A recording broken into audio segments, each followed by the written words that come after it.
Hello guys, good morning. Ayan guys, good morning guys. Tayo ngayon ay may gagawin, no? Gagawa tayo ng ito guys, yan. Ito yung pump. Ito yung container para hindi sumama yung isda. Babutasan natin sa ilalim. Tapos magkakatubig yan. So hihigupin ang pump papalabas kasi ang hirap mag-drain ng pool. Kaya gamitan natin ng pump, no? Para umangat na yung tubig, tatapon doon. Tapos ito yung soldering, bubutasan natin yung ilalim para yung maliliit na isda hindi may higop na itong pump. Malakas kasi ito eh. Kaya susubukan natin yung natin. Experiment. Ayan guys, pinaiinit yung soldering para yung pinaka-ilalim nito puputasan natin. Yung pump malakas tumigop to. So itong mga ilalim na yan, puputasan natin ito para pumasok yung tubig at may mahigop yung pump natin. Let's go guys, gagawin natin muna yan. Mamaya i-update ko kayo kung anong nangyari dito sa aking experiment. Papakita ko yun sa inyo na live doon. Okay guys, good morning. Thank you for watching Alas TV. Don't forget share, like my FB account, TikTok account, and YouTube account guys. Bye bye guys. Ito yung aking project para mabilis ma-drain yung tubig, no? Tapat natin, magana na yan, tapos tutulo yan doon sa kabila.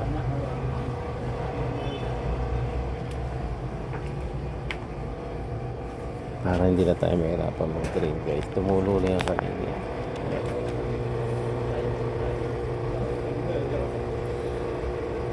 Ma-change water natin agad yung yung pool.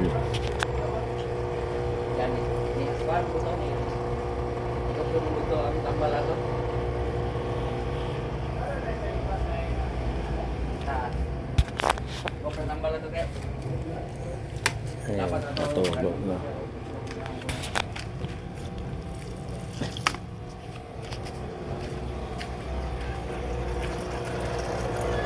Ayan guys, kumagana na yung pump, no?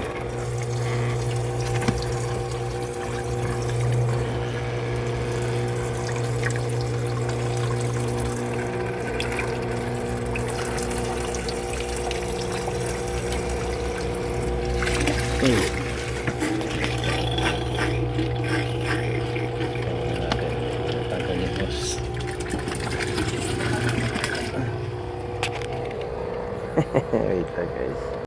Ayan guys, nakita nyo guys, ang bilis. Ang laki ng binaba agad ng tubig niya. So yung mga dumi-dumi na yun, yun na lang hihigupin natin mamaya. Sip-sipin natin ang pump. Ito yung plastic pump to. Yun natira yung unit lang. Tapos ito na may susunod natin yung next na pool.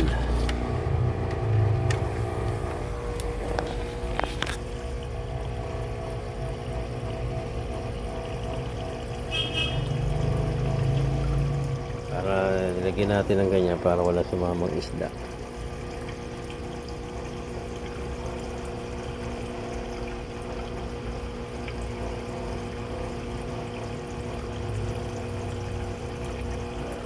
Para ilalim malinis.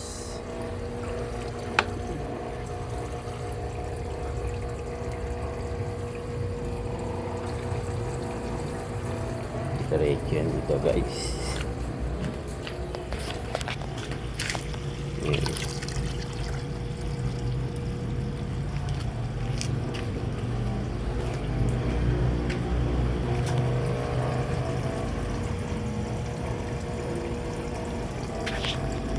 Okay guys, mamaya update ko.